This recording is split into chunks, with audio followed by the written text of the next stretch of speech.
नाज़रीन तव्हांखे अपडेट कंदासीं। PPMA आमिर खान मक्सी एतराफ़ कंदे चयो आहे त शहर ॻोठ फसल रोड रस्ता सभु कुझु तबाह थी विया, पर माण्हुनि खे रिलीफ नाहे मिली सघियो। इंतज़ामिया को रिलीफ नाहे ॾेई सघी। PP चेयरमैन जे अचण बावजूद को फ़ाइदो न पियो। ज़िले इंतज़ामिया ख़बर नाहे त ईंदड़ सामान काॾे करे रही आहे। मां MNA हुजण बावजूद कंहिंखे हिकु टेंट बि नथो ॾेई सघां।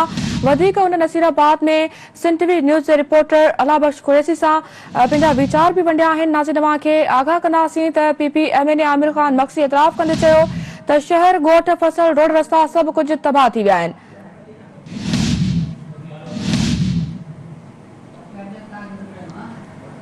नाज़रीन तव्हांखे ॿुधाईंदा हलूं हिन नसीराबाद में सिंध टीवी न्यूज़ जे रिपोर्टर अलाबख्श कुरैशी सां पंहिंजा वीचार बि उन्हनि वंडिया आहिनि। अचो तव्हांखे ॿुधायूं था।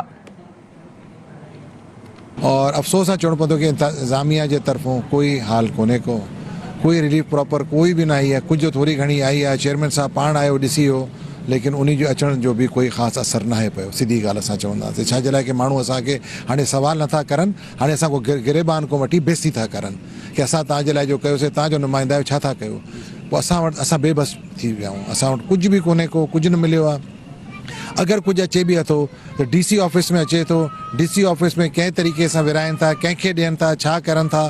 उन ॾींहुं चेयरमैन पाण अची ॻाल्हाए पियो, चई वियो, लेकिन कोई अमल न थियो उनजे मथे। असांखे इहा बि ख़बर न आहे कि मां एज़ एन MNA 80,000 वोट वठी हिकिड़ो टेंट नथो ॾेई सघां, तो छा फ़ाइदो उन शइ जो।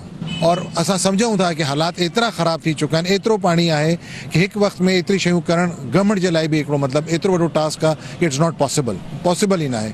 असांखे पंहिंजो कोई भी दिमाग में अगर कोई पॉलिटिकल ॻाल्हि हुजे, मां पंहिंजी ॻाल्हि सभिनि खां पहिरियों कंदुमि, वो ख़त्म करे असांखे इन ग़रीब हे जेका ॿार बच्चा हिते बीठा आहिनि सभु, हिननि जी मदद करणु खपे। छा जे लाइ हे कंहिं वटि वेंदा।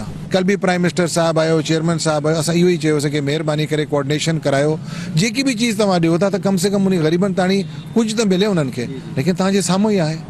नसीराबाद आहे, चेयरमैन साहब उन ॾींहुं तो थी पाण वियो आहे। तव्हां ॿुधाए सघो था हिते आवाम बीठी आहे कि छा मिलियो आहे या छा थियो आहे। कुझु बि न थियो आहे। ॾिसूं छा था करनि। वधीक इंतज़ार में बीठा कि अल्लाह रहम करे।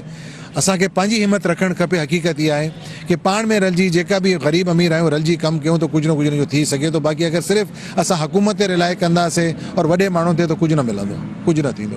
सभु रलिजी पऊं, सभु कमु कयूं, इहो ई तरीक़ो आख़िरी मुंहिंजे हिसाब सां त।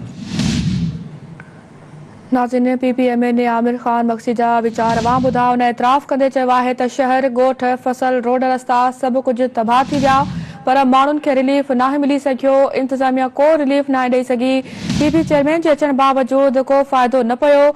ज़िले इंतज़ामिया ख़बर नाहे त ईंदड़ सामान काॾे करे रही आहे। मां MNA हुजण बावजूद कंहिंखे हिकु टेंट बि नथो ॾेई सघां।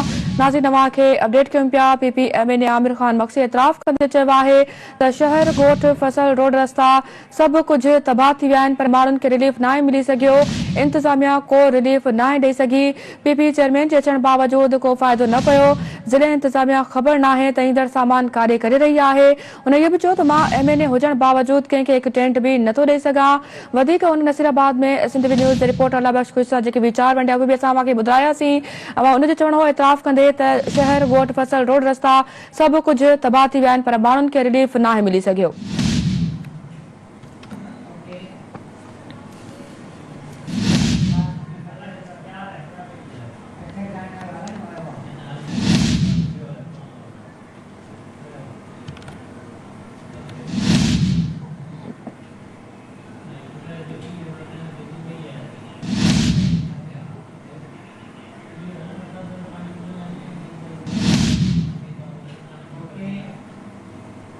class में